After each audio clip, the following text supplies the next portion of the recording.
Welcome to... Dadventurous. That's right. We're back again, but we're doing things a little bit different this time. We are going to be doing a recap episode. Like a story so far.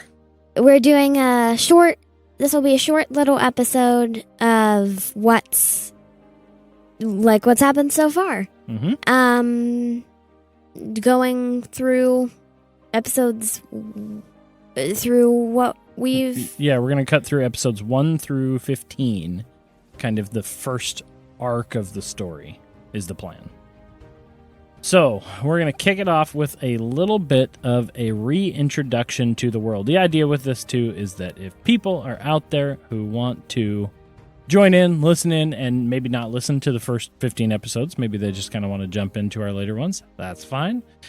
So, we're going to give you a little bit about the world and a little bit about what's going on in the world.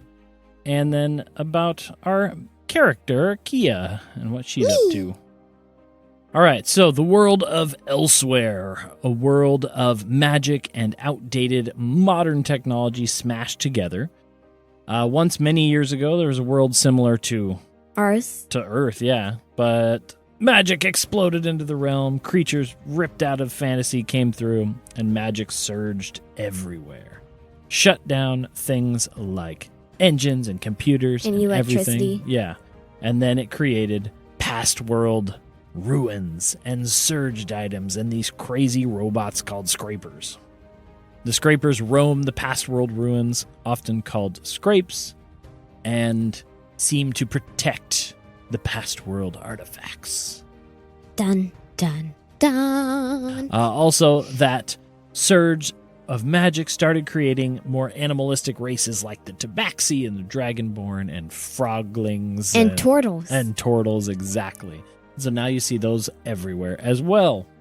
When the whole world kind of shut down and all these things stopped working and now there was magic imbued into these past world items, it started a trend, a career, if you will.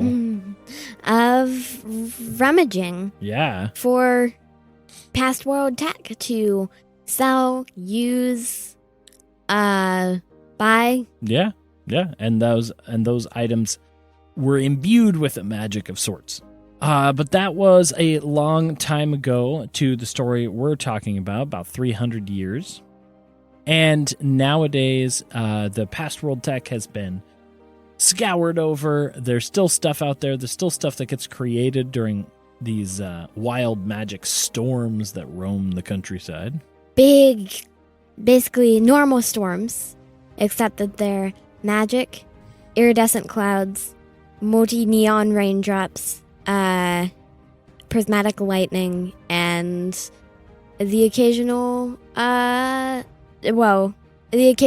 mass change of certain landmarks, such as lakes into pink Christmas tree forests. Yep, and wild magic storms and some of the creatures like the surge scarabs are really the only thing to have magic. No one in the world has their own innate magic. And it only comes from using past world tech that is charged up and imbued by these storms.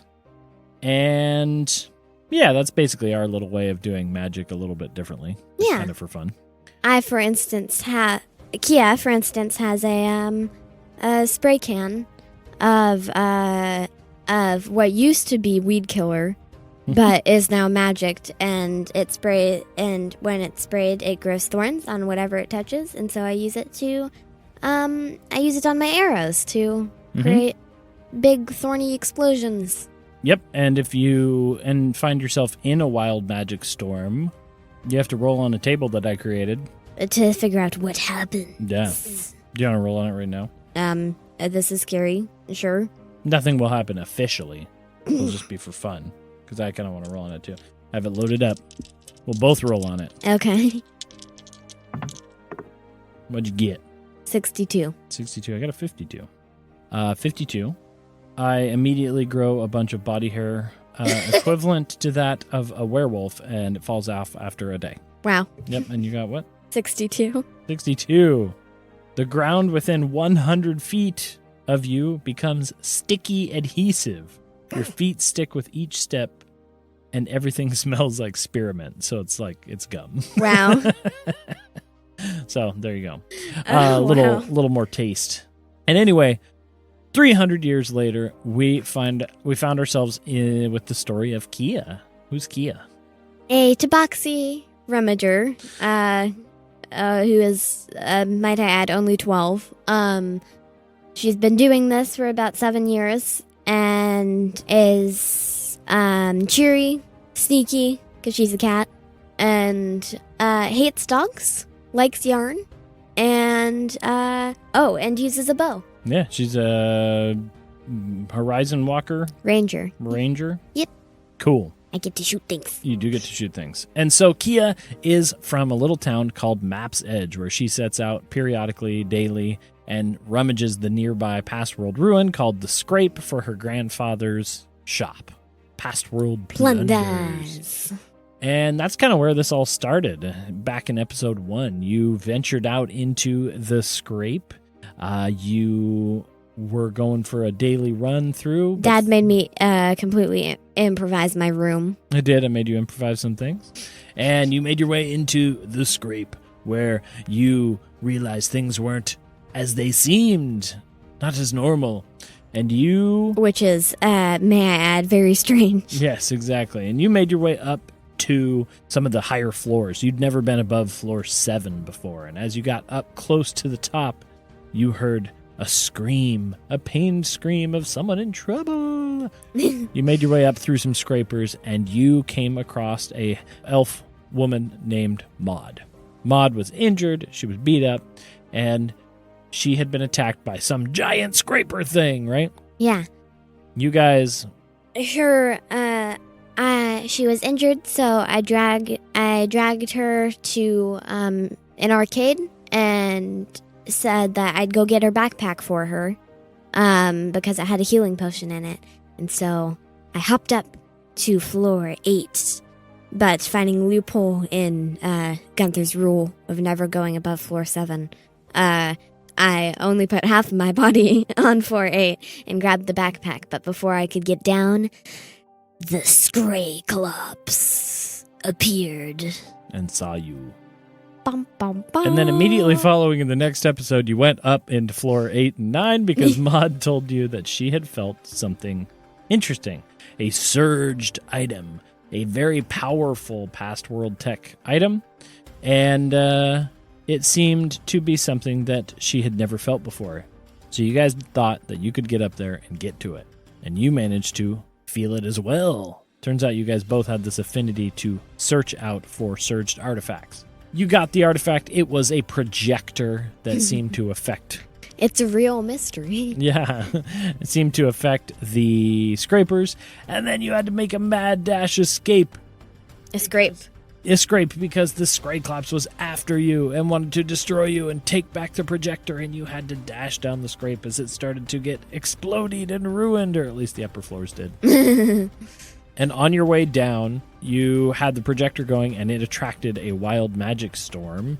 And you had to roll on that fancy table. Yeah. What happened? A portal opened, and people were cheering me on, I think. Yep. From a different plane of existence. That's true. And from that portal came a very cute, very floaty, squishy, purple flumph. Mm-hmm. Named Flibbit, who was screaming his lungs off. Yep. I don't think he has lungs. He was terrified, and he came ripping through this portal, and he's been traveling with you ever since. Mm-hmm. He's your little healer buddy. You guys dashed. He also has a ridiculous stealth song. He does. You guys made it out of the Scrape and back to Map's Edge, where you guys were able to recover and return some of the artifacts, and you met up with a lady named Theodora, an old friend of your grandfather's, an old rummager pal. Theodora had found out that you and Maud both had this ability to find these surged items, something that she'd heard about, something that she was researching, and she's researching the storms and all that, and she decided that she wanted to send you guys on a contracted mission each. You were to go to a place called Coaster Chaos. A roller coaster park to the east. And Or Maud- west. Yep, and Maud went off to a place called Retail Ruins. So you set off on your separate journeys. You were able to communicate a little bit between each other with these cool rocky-talky things that we have, sending stones. And you made your way towards Coaster Chaos. What happened on the way? First of all, I got attacked by kobolds who You were did? trying to flump-fnap Flibbit because they thought he was an octopus. And so I chased them off. And then I went to a big talus field with a big rock. And in that rock, there was secret treasure. It's true. I found a secret door inside the rock where Maud's, along with her Rummagers team, caches were. And so I took some stuff from Maud's cache, a bow and a strange potion. That was because she gifted those to you for saving her life. Yes. Yeah. And I also found door number Z. Yep. The really bad joke, but I loved it. Most of mine are terrible like that. A Z door, and I peered inside, and it had a bloodhound banner on it. It seemed I also hate dogs. Yeah, it seemed to be related to Tsar Bloodhoof, the leader of the Bloodhounds, a big old minotaur ruling over the town of Scarlet Hill to the north, the city of Scarlet Hill. And it was also locked from the inside. It was locked from the inside, which was weird, and when you tried to get in further, it blew you backwards and you took some damage. Yeah. I got slammed against a wall. You did. But from there, you locked that into your mental note, and from there, you guys made your way to Coaster Chaos, where you had to make your way through this theme park, fought some scrapers, found some challenges like crossing a river. I found sneakers with a bunch of money hidden in it, which is no worth to me. But they were tied together with really expensive paperclip, That's right. and so I got lots of money from that. Yep. You grabbed some souvenirs, and you fought a giant roller coaster monster beast. Coasty the Chaos Coasty Man. the Chaos Man, that seemed to be protecting another one of these surged artifact items, a pink unicorn that weirdly seemed to provide, Electricity. yeah, like electricity, like power to nearby things. Not super distant, but nearby things. You made your way back to Map's Edge, but along the way you met a very fancy gnomish individual by the name of Cabot Cranberry. Exactly. He is an author, researcher, and he was researching and writing a book about the creatures of Elsewhere. He'd already written a Rummager's Guide to Elsewhere that he got by interviewing a bunch of people, but now he's working on a new book. We even did a special episode with Cabot Cranberry. And a special guest. Yes, if you ever want to re-listen to the Christmas special, it was about Cabot Cranberry and a bog witch named Calvacia Calvacia. of the bog. Yep, and they go off on an adventure. Anyway, you and Cabot make it back to Map's Edge. You saved a little frogling along the way Named Frogrick. named Frogrick, which fascinated Cabot. And then when you got back to Map's Edge, and along the way, you got a message from Maud. Something had gone wrong at her mission.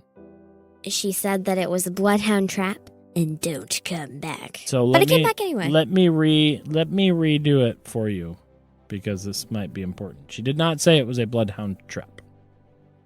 One of your walkie-talkies of sending makes a little blip noise. And it makes another little blip blip, like someone's calling you. I pull it out. You pull it out, and you hear static. Hello? I go outside the room. You go outside the room. To the outside. You go to the outside. You hear, Kia, can you read me? And it's Maud's voice. Yeah?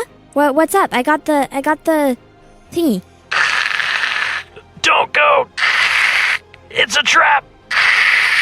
Bloodhounds! And then it goes silent. Crackle.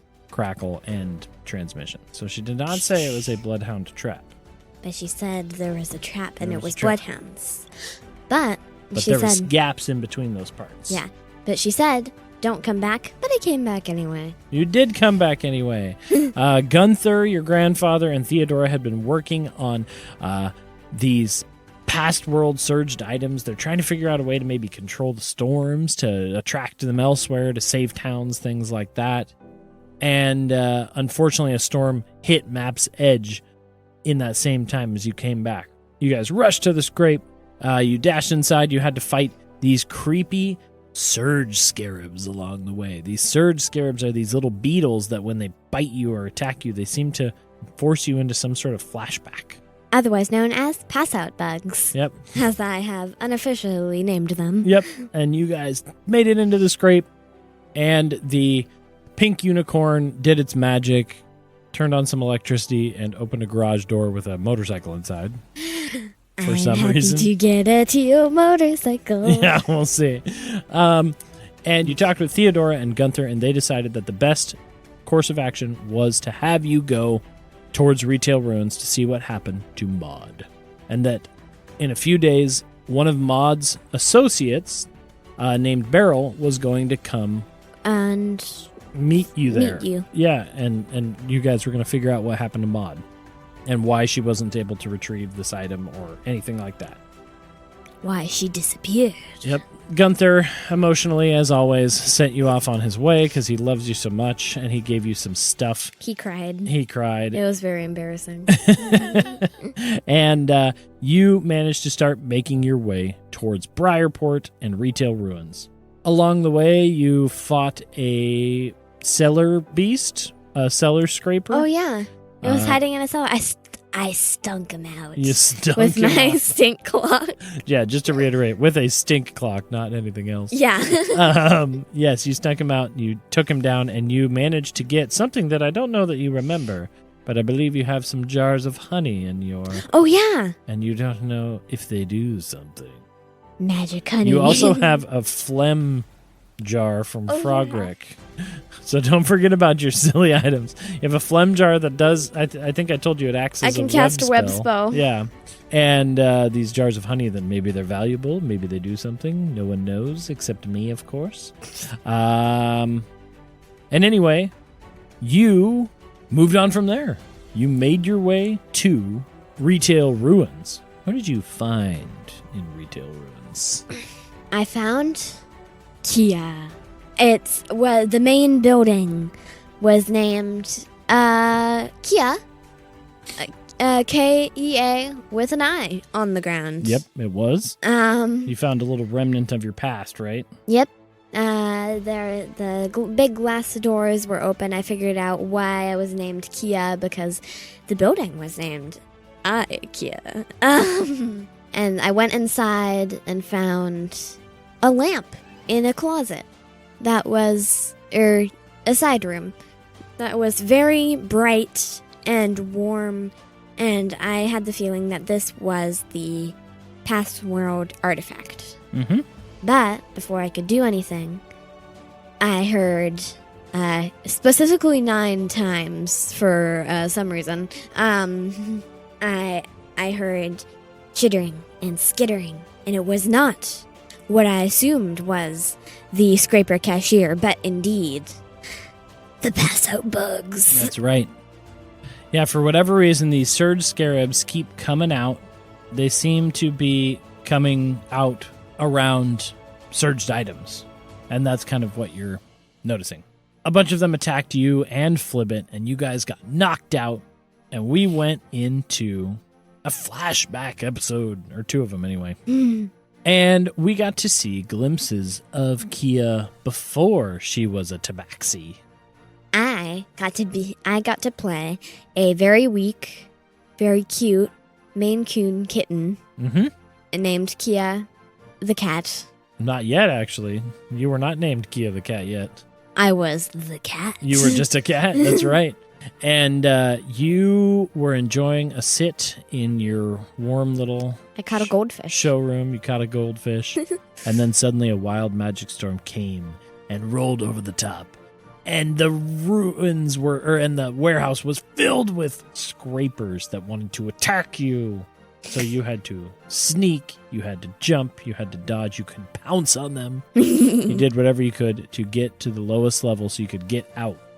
And I fought some showroom scrapers. I also fought a roller scraper that slowly ran out of toilet paper to roll Oh, yeah, on. that's right. I forgot about that dumb thing. But if I ran away far enough, it would probably stop moving. Yep. But I killed it, and then I went through and found the cafeteria.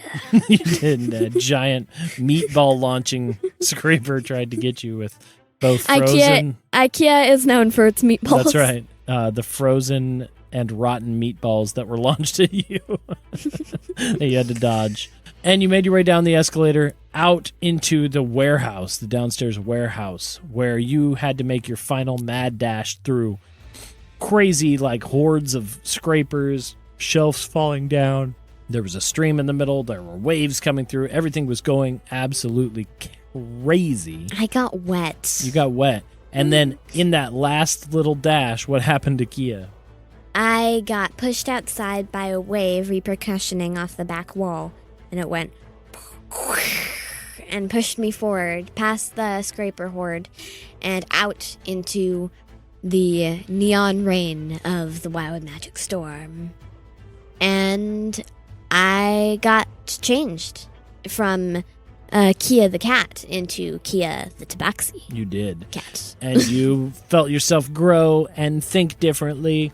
And your body was changed into this tabaxi form, this humanoid cat person. And right as you were freaking out and trying to figure out what was going on, a very nice old man by the name of Gunther, who became your grandfather, a turtle, appeared, put a dumbrella over your head, Umbrella. and defeated the scrapers With ease. with ease. Because He was back a then, rummager. Gunther was a bit of an awesome dude. And then, yeah, you came to after your flashback. You popped out after this, right? And as you came to, you were on the deck of a ship. An airship. Yep, you were on the deck of an airship with a half-orc named Beryl, one of Maud's friends. And you guys sailed off into the sunset, heading towards Briarport. And Flibbit was muttering about ice cream. Yep, Flibbit was still knocked out. And she took you all the way over to Briarport so that you guys could figure out from there what was going on, what happened to Maud, and where you were going to go from next. Dun, dun. And that's the recap, I think, so far. For the story. Yeah. So that's the story of where Kia and Flibbit and everything are now. We're going to keep going from there. We're going to go into Briarport. Maybe we're going to figure out what's going on with these searched items. We're going to figure out what happened to Maud. Excitement.